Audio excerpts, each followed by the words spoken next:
Dear viewers, প্রীতি ও শুভেচ্ছা নিন। নতুন সূর্য উদয় হচ্ছে, এ কথাটি বললাম কারণ একগুচ্ছ সুখবর নিয়ে এ মুহূর্তে উপস্থিত হয়েছি।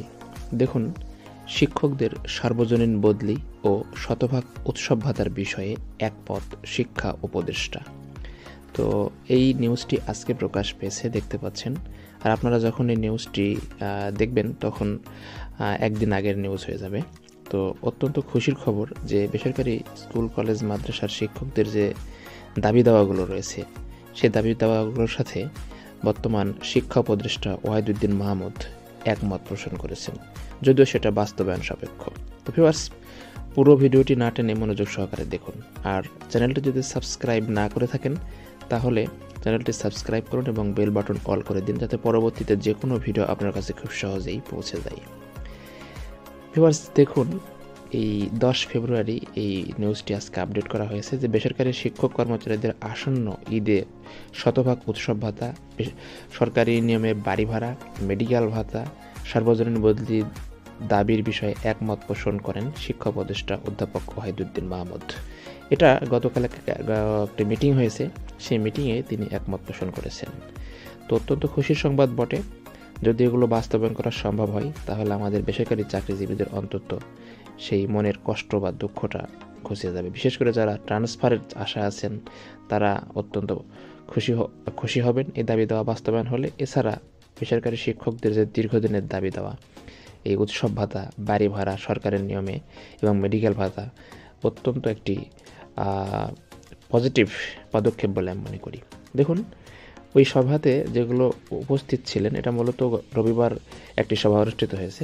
ওই সভায় ওয়াহিদুদ্দিন মাহমুদ এছাড়া আরও অনেকে উপস্থিত ছিলেন, যে খালিদ হোসেনের সাথে শিক্ষক নেতৃবৃন্দের মত বিনিময় সভা হয়েছে এবং ওই সভায় বৈষম্য নিরসনে বেসরকারি শিক্ষক কর্মচারীদের আসন্ন ঈদে শতভাগ উৎসব ভাতা, সরকারের নিয়মে বাড়ি ভাড়া, মেডিকেল ভাতা, সার্বজনীন বদলি, অবসরে 6 মাসের মধ্যে অবসর কল্যাণ ট্রাস্টের অর্থ প্রদান, নন এমপি প্রতিষ্ঠান এমপিভুক্তকরণ, ইবতেদায়ী মাদ্রাসার নীতিমালা জরুরিভাবে বাস্তবায়ন সহ বেশ কিছু দাবি নিয়ে আলোচনা করা হয় এবং এই বিষয়গুলোর সম্বন্ধে শিক্ষা উপদেষ্টা অত্যন্ত পজিটিভ, অর্থাৎ তিনি এক কথাই একমত পোষণ করেছেন। শিক্ষা উপদেষ্টা শিক্ষক কর্মচারীদের যৌক্তিক দাবির সাথে ঐকমত পোষণ করেন এবং পর্যায়ক্রমে সমাধানের চেষ্টা করার আশ্বাস প্রদান করেন। তিনি আর্থিক সমস্যার কথা তুলে ধরেন, তবে অর্থ উপদেষ্টার সাথে কথা আলোচনা করে পর্যায়ক্রমে সমাধানের চেষ্টা করবেন বলে আশা ব্যক্ত করেছেন।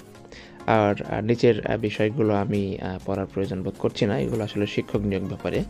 তো এখন দেখা যাক অর্থ উপদেষ্টা আসলে কিছু করতে পারুক আর না পারুক, শিক্ষকরা অন্তত তার কাছে দাবি দাওয়াগুলো নিয়ে উপস্থিত হলে তার কাছ থেকে একটা পজিটিভ আশ্বাস পাওয়া যাচ্ছে। অন্তত এটা আমরা বলতে পারি, যেটা বিগত আওয়ামী লীগ সরকারের শেষের দিকে শিক্ষকরা আওয়ামী লীগ সরকারের কাছে কোনো দাবি দাওয়া নিয়ে যেতেই পারেনি, বা যেতে গেলেই সেটা অন্যভাবে সেটা ডাইভার্ট করা হয়েছে, কারণ শিক্ষকদের মধ্যে অনেক আওয়ামী লীগ সরকারের নেতা ঢুকে গেছিল। এই নেতৃত্বের কারণে তারা নিজেদের স্বার্থের কথা বেশি চিন্তা করত, সার্বজনীন স্বার্থের কথা চিন্তা করতো না। তো এখন ইন্টারিম গভর্নমেন্ট অলরেডি আপনারা জানেন যে শূন্যপদে বদলি প্রজ্ঞাপন জারি করেছে। এখন উৎসব ভাতা এবং বাড়ি ভাড়ার বিষয়টি যদি কিছুটা পদক্ষেপ নিতে পারতো, সুরাহা করে দিতে পারতো, তাহলে আসলেই এই ইন্টারিম গভর্নমেন্ট শিক্ষা বান্ধব গভর্নমেন্ট হিসেবেই পরিচিতি লাভ করতো বলে আমি মনে করি। তো ভিউয়ার্স, আপনার মন্তব্য কি অবশ্যই কমেন্ট বক্সে উল্লেখ করবেন, কারণ আপনার জন্য কমেন্ট বক্স রেখে যাচ্ছি। এইসব ভিডিওতে আমি সাধারণত চেষ্টা করি শিক্ষা সংক্রান্ত যে কোনো আপডেট আপনাদের সামনে যত দ্রুত পৌঁছে দেওয়া যায় সেই কাজটি করার জন্য। তো ভিউয়ার্স, ভিডিওটি ভালো লাগলে একটি লাইক, একটি কমেন্ট এবং শেয়ার করে সকলকে দেখার সুযোগ করে দেবেন। ধন্যবাদ।